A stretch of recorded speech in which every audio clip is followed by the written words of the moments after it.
بسم الله الرحمن الرحيم الحمد لله رب العالمين والصلاة والسلام على سيدنا محمد وعلى آله وصحبه أجمعين السلام عليكم ورحمة الله وبركاته. My dear brothers and sisters, welcome to another episode on the subject of the hereafter, where we began recently discussing the introduction to the topic of paradise. And truly and verily indeed, this is the most spiritually uplifting topic. When you discuss paradise and the rewards of paradise, it motivates a person to be more persistent in seeking paradise in everything that they do.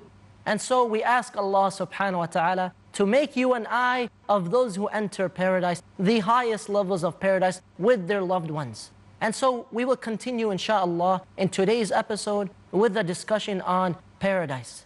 And so Allah subhanahu wa ta'ala describes for us the scene. So imagine for a moment, you're standing there on the day of resurrection, and you've crossed over the bridge that we mentioned previously, as-sirat. And we mentioned this in the discussion on the day of resurrection.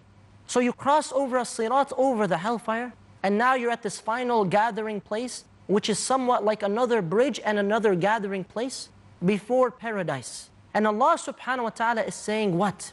So He's describing the people who are being led to be entered into paradise, to be led to be admitted into paradise. So Allah subhanahu wa ta'ala says, وَسِيقَ الَّذِينَ اتَّقَوْا رَبَّهُمْ إِلَى الْجَنَّةِ زُمَرًا حَتَّى إِذَا جَاءُوهَا وَفُتِحَتْ أَبْوَابُهَا وَقَالَ لَهُمْ خَزَنَتُهَا سلام عليكم طبتم فادخلوها خالدين وسيق الذين اتقوا ربهم إلى الجنة زمرا. And so those people who feared their Lord, those who feared Allah, they feared the Creator, they will be led to the garden. They will be led to Jannah in crowds, a huge multitude of crowds. Imagine you're a part of this crowd and you're walking towards paradise. You're being led perhaps by the angels to paradise. And so these people are being led to paradise until when? So Allah subhanahu wa ta'ala says, until behold they arrive to the gates of paradise and the gates are open for them. The gates of Jannah, imagine you're standing there with all of these people who feared Allah, and the gates of Jannah are opening for you. And you're standing there waiting to get inside paradise. And when the gates of Jannah open for you, the guardians, the keepers of paradise, they come to you and they say what? They say to the people who enter paradise, Salamun alaykum. Peace be upon you. The same greeting we use in this world as Muslims. Salamun alaykum. Peace be upon you for what? طِبْتُمْ فَادْخُلُوهَا خَالِدِينَ. Peace be upon you, you have done well. You have done well in the previous life. You have earned paradise through the mercy of Allah and through what you did of iman, of faith and righteous deeds. And so you have done well, so enter paradise eternally. Imagine you're there and you're waiting for what? To enter paradise. And you're excited and you're shaking and you're waiting to enter Jannah so that you can be happy forever. And you will never feel sorrow again. You will never feel pain again. You will never have a temptation in front of you again. There is no sin that you can ever commit again. There is no requirement on you after that day. Enjoy paradise for what you've done. طِبْتُمْ. That is the best glad tidings you can receive from the angels. And so Allah subhanahu wa ta'ala tells us about these people and describes how they are admitted into paradise. And yet, right before they enter, what happens to the believers? So as we mentioned before, people cross as-sirat, they cross the bridge over the hellfire and to the area before paradise. Now before paradise, some scholars say there is another bridge there for the believers, not over any punishment or over the hellfire, but a bridge of gathering. And so this is based on the hadith of the Prophet sallallahu alaihi wasallam, which was reported by Abu Sa'id al-Khudri radiyallahu anhu and narrated by Al-Bukhari. So the Prophet sallallahu alaihi wasallam said, the believers will be saved on the day of resurrection, and they will be kept on a bridge between paradise and hellfire. So they're on another bridge, not the same bridge, on another bridge between paradise and hellfire. And so he said, they will settle their accounts with one another for any wrongdoings that existed between them in the previous life. So they are settling their wrongs at this place right before they enter Jannah, right before their joyfulness is about to be magnified in unparalleled and unimagined ways. So the Prophet ﷺ, he continues and says, until these people are what? They are purified and they're cleansed of all the wrongdoings and enmity that took place in the previous life. And they will be permitted to enter paradise. They will be allowed to enter Jannah at that moment. Imagine you're standing there and the angels tell you, Tibtum, you've done well. You've done well in the previous life. So enter Jannah forever. Enter paradise eternally. Enjoy it eternally. So you're standing there with the other believers and you're cleansing yourself, purifying yourself of any wrongs that took place between people. Any two people that had wrongdoings, they settle their accounts at the place of Jannah, right before they enter paradise. So he said they will be permitted to enter paradise. And then the Prophet ﷺ said, وَالَّذِي نَفْسُ مُحَمَّدٍ بِيَدِهِ, and by the one in whose hand is the soul of Muhammad, each of them will know his dwelling place in Jannah. Each of them will know their position, their house, their palace, their place in paradise better than they knew their dwelling in this life, better than they knew their home in this life. And this was reported by Bukhari. So you think for a moment, you're standing there right before you enter paradise, insha'Allah. I ask Allah to make you and I of those who enter paradise happily, and they are standing there and the angels come to them and they say, you have done well. So now they deal with one another and the wrongs are settled, they are purified and they are cleansed. And then they enter Jannah. They enter Jannah, and as they're entering, what is going on? What are they thinking? Where will I go? What is my place? Where is my home in Jannah? Where is my palace? Where is the garden that I was looking forward to? And so they're thinking about this. Imagine they're thinking and you're thinking, where is my position? But the Prophet is telling you, you will know, by Allah, you will know your position in Jannah better than you knew your home in this world. If you think for a moment and reflect, you know where your house is, you know the streets and the directions to get to your home, you know the area around your home, you know the surroundings very well. It would be very difficult to forget. And so imagine you know the place in paradise already. It's into your mind, into your brain, into your heart. You already know where to go. You're not worried, am I lost? Where will I find a place? Will I look around? Will I just wander? You know where your house is already. Allah will allow you to know your position in Jannah better than you knew your dwelling place in this life. And this leads us to the next topic. Who is the first one who will be able to enter paradise? So we mentioned there's a huge multitude of people.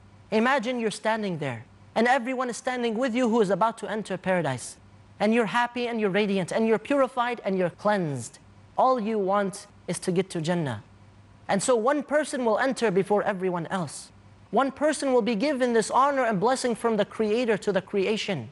And so we have the beautiful hadith where the Prophet ﷺ said, I will be the first person, I will be the first one to knock on the gates of Jannah, for the angels to open them and to permit him to enter. Sallallahu alayhi wasallam. Imam Muslim reports from Anas radiallahu anh that the Messenger of Allah sallallahu alayhi wasallam said, I will come to the gates of Jannah and ask for it to be open. The Prophet will be first, sallallahu alayhi wasallam. So the gatekeeper, the angel, he will ask, who are you? He will say, I am Muhammad sallallahu alayhi wasallam. And so the gatekeeper will say, I was ordered not to open this gate for anyone else before you. So the Prophet ﷺ is the first of our ummah to enter paradise. Who is after the Prophet ﷺ? Who is given this great honor to enter paradise after Rasulullah ﷺ? Is it another prophet or another messenger or someone else from before Rasulullah ﷺ? So Abu Hurairah radiallahu anhu, he narrates that the Prophet ﷺ said, Jibreel came to me and he showed me the gate of Jannah through which my ummah will enter. So Jibreel, the angel Jibreel came to me and he showed me the gate of Jannah which is exclusive for my ummah to enter. What did Abu Bakr radiallahu anhu say? He said, O Messenger of Allah sallallahu alayhi wasallam, if only I was there with you to see it. The Prophet sallallahu alayhi wasallam said, but you, O Abu Bakr, will be the first of my ummah to enter paradise. You will be the first of my ummah to enter paradise. Imagine the Prophet ﷺ after him. Who is the first out of the entire ummah? Abu Bakr radiallahu anhu.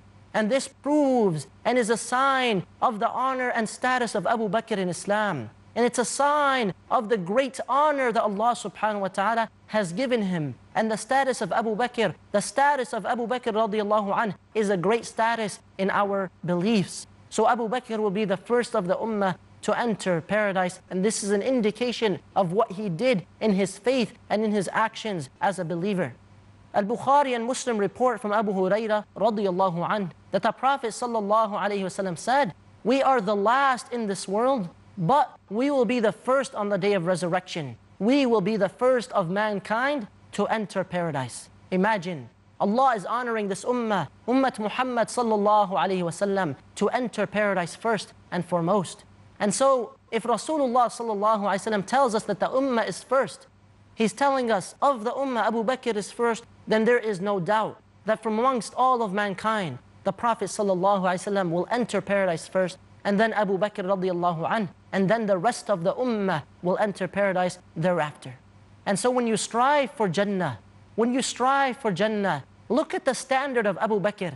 Look at who he was before and after Islam, and how he didn't make excuses for himself that Islam is small, or Islam is weak, or Islam is being persecuted by the disbelievers. Abu Bakr had a high standard. He fully submitted to Allah. His belief was so wide and so expansive, we cannot begin to imagine how much iman he had, radiyallahu anh. Abu Bakr as-Siddiq, radiyallahu anh, one of the greatest people in this world to walk this earth. His status is so high that out of the entire creation of mankind, he will be the first after Rasulullah sallallahu alaihi wasallam to enter paradise. So imagine you're standing there in this gathering of blessed people, and you see Rasulullah sallallahu alaihi wasallam. May Allah grant us the ability to be with Rasulullah sallallahu alaihi wasallam in the akhirah.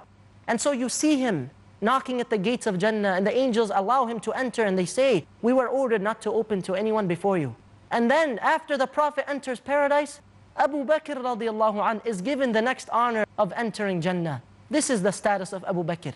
So set your standard high. Set your standard high. Fully submit to Allah. Udkhulu fi silmi kafa. Enter this religion, enter this submission fully. Put all your efforts forward. Be good and great in everything that you do. Excel in your faith. Excel in your ibadah. Excel in your worship of the Creator. Excel in your pursuit for paradise. I ask Allah subhanahu wa ta'ala, the All-Merciful, to allow you and I to enjoy paradise with Rasulullah sallallahu alayhi wasallam and Abu Bakr radiyallahu anh and the great companions thereafter. And we will take a short break, inshaAllah ta'ala. When we get back, we will discuss the concept and the hadith about the last person to enter Jannah, the last one to enter Jannah. We're going to take a short break. Stick around, inshaAllah, and we'll be right back. Assalamu alaikum wa rahmatullahi wa barakatuh. Praising every day.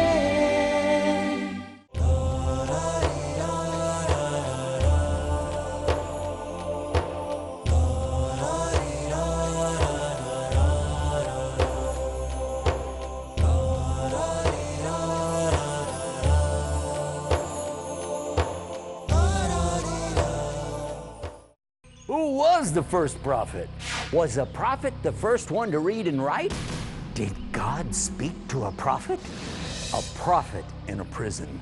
A prophet who commanded the birds, insects, and animals? Want to know more? Join us for Stories of the Prophet. Stories of the Prophets, every Wednesday at 7:30 p.m. and repeat telecast at 10:30 a.m. India on Peace TV. Invite all to the way of thy Lord with wisdom and beautiful preaching, and argue with them in ways that are best and most gracious. Allah has not asked us to make people Muslim. Invite, offer, share. Allah has asked us to invite people to Islam. Be a part of the special mission for humankind. Dawah is really an art. We need to refocus on the importance of dawah. And this is about time the ummah woke up. In this unique workshop with Abdur Rahim Green. We can't force anyone to be Muslim. What if we, as an ummah, could once again take up the duty and obligation of da'wah? Learn how to aptly deliver Allah's message of Islam to people around the world in Dawah, Next on Peace TV. Praise Him every day. Assalamu alaikum wa rahmatullahi wa barakatuh. Now we want to mention the hadith about the last person to enter paradise, the last man to enter paradise. And so the Prophet sallallahu alaihi wasallam, he told us the story of this man, how it will come to be on the day of resurrection, and the conversation that will take place between the last man to enter paradise and Allah subhanahu wa ta'ala. Abdullah ibn Mas'ud radiyallahu anh narrates that the Prophet sallallahu alaihi wasallam said, the last person to enter paradise will be a man who will alternately walk and stagger and be touched by the fire. And this man will stumble away from the hellfire. And once he has passed out of the hellfire, he will turn around and he will face the hellfire and he will say, blessed be he who saved me from you. He will praise Allah for saving him from the hellfire. He will say, Allah has given me something that He did not give anyone in the earlier or later generations. Meaning nobody in the entire creation was given this blessing of being saved from the hellfire. That is because the relief of leaving the hellfire is so great, and the torment of the hellfire is so severe, and we ask Allah to protect us from that torment. And so as this man is standing there, and in one authentic narration it was mentioned that he will be the last person standing between paradise and hellfire. And so as he's standing there, Allah subhanahu wa ta'ala will allow and create a tree to grow for this man. And so this man, he is tempted by this tree. He wants this tree. He desires this tree. So what does he say? He says, Oh Allah, oh my Lord, bring me closer to this tree. Please bring me closer to this tree so that I can enjoy its shade and drink of its water. And Allah subhanahu wa ta'ala will say, O son of Adam, perhaps if I give you this tree, perhaps if I grant this to you, you're going to ask me for something else? And so the man will respond, No, O my Lord, no Allah, I promise that I will not ask you for anything else. And so Allah subhanahu wa ta'ala will excuse this man because he is seeing something that he has no patience to resist. And so Allah will bring him closer to this tree. So now this man is enjoying its shade and drinking from its water. And then at a distance, Allah subhanahu wa ta'ala creates and allows another tree to grow that is bigger and better. Imagine a more luscious tree is now growing better than the first tree that this man is enjoying. So what does this man do? He's looking at this other tree and he says, Oh Allah, oh my Lord, please bring me to this tree so that I can enjoy its shade and drink from its water. And so he will say, and I will not ask you for anything else. Ya Allah, I will not ask you for anything else. And so Allah subhanahu wa ta'ala will respond to this man and say, O son of Adam, did you not promise me that you would not ask for anything else before? Perhaps if I bring you closer to this tree, you will not ask for anything else. So the man will promise, I will not ask for anything else. He promises, Allah, I will not ask you for anything else. And Allah subhanahu wa ta'ala will excuse this man because he is seeing something that he has no patience to resist. And so Allah will bring him to enjoy this tree. Now as this man is enjoying this tree and the shade and the water near this tree, Allah subhanahu wa ta'ala will create at a distance a third tree near the gate of paradise. Imagine, the man is standing outside of Jannah. He has nothing, he is the last human being. He's standing there and he's enjoying this tree and he sees another tree.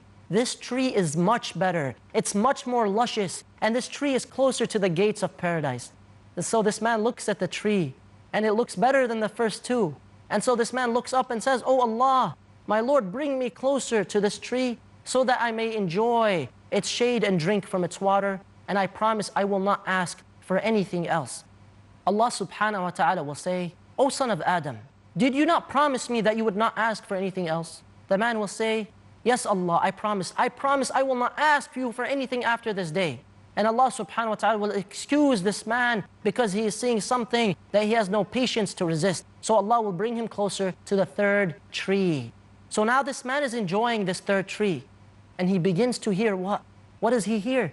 The Prophet ﷺ said, when he starts to enjoy this third tree, he begins to hear the voices of the people of Jannah, the people of paradise. And so this man will say, Oh Allah, allow me to enter Jannah. Please allow me to enter paradise, Allah subhanahu wa ta'ala will say, O son of Adam, Ya ibn Adam, what do you want so that you will never ask me for anything else again?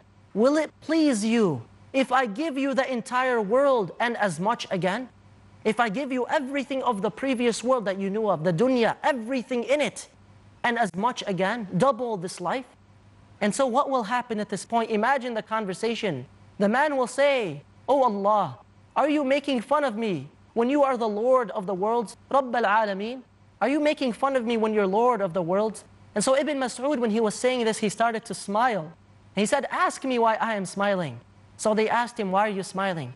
He said, because we were sitting with the Prophet ﷺ when he told us about this, and he was smiling. And so we asked him, why are you smiling? And he said, I am smiling, O people, because Allah subhanahu wa ta'ala, Lord of the worlds, He will smile. He will smile at that point when He is asked, are you making fun of me when you are the Lord of the worlds? And so He will say, I am not making fun of you. Allah subhanahu wa ta'ala will respond to this man, I am not making fun of you. Rather, I am able to do whatever I will. I can give you whatever you want. And this is reported by Imam Muslim. Now in another narration, listen to this. This is the narration through Abu Sa'id radiallahu anh. What did he add? Allah subhanahu wa ta'ala will tell this man, ask for such and such. Make dua. Imagine, go ahead, make dua. Ask for whatever you want in Jannah. So imagine this man is asking and asking and asking and asking. Imagine you're standing there and you're looking at this man and he's not stopping. He's asking Allah for everything that he wants, whatever he wishes. Imagine what you can ask for, unlimited. Allah, Lord of the worlds, is telling you to ask and I will give you. So he will say, ask. So the man is making dua, give me this, please give me that, give me this and this and this. He's making all of this dua. So the Prophet ﷺ says, so when he has stated his wishes, when he has stated what he wants from Allah subhanahu wa ta'ala as a reward, Allah subhanahu wa ta'ala will say what to him? He will say, you will have all of these things that you ask for, and 10 times more than that. 10 times more than that. Everything that you asked for, I will give it to you, and 10 times more. Can you imagine double what you're asking for when it is already unlimited? Can you imagine having a dua that is unlimited? Anything you want in Jannah, keep asking. And you ask and ask and ask. And Allah will give you all of these things. Not twice. He will tell you, I will give you all of these things and 10 times more. This is the generosity of Allah subhanahu wa ta'ala. So this man will enter Jannah and he will enter his house in paradise and he will see his wives from the wives of paradise, from Al-Hur Al-Ain. And so this man, when he enters, they will say to him, praise be to Allah who has created you for us and created us for you. And this man will say, no one has ever been given anything like what I have been given. Nobody has ever had this reward. Imagine, he is in Jannah. He's enjoying 10 times more than what he asked for, which was already unlimited. And this is reported by Imam Muslim. So imagine, my brother and sister, that you are of the inhabitants and the dwellers of paradise. Imagine you are entering paradise and you can have whatever you want. If this is the last man to enter paradise, and that is his reward, what do you think your reward will be if you're in a higher place?